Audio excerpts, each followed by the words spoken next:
நீங்கள் யாரோடு கூட அமர்கிறீர்கள் என்பது மிகுந்த முக்கியமானது. அமர்வது என்பது தேவனோடு அமர்வது.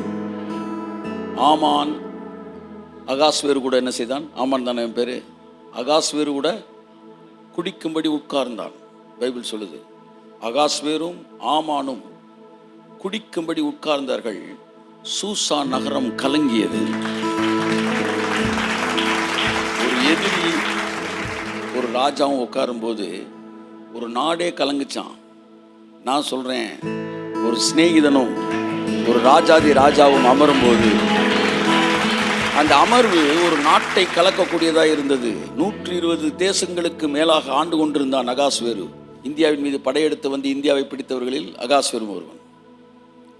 அவ்வளோ பெரிய 120க்கு மேலப்பட்ட தேசங்களை ஆண்டு கொண்டிருந்தவனோடு இவன் அமர்ந்த போது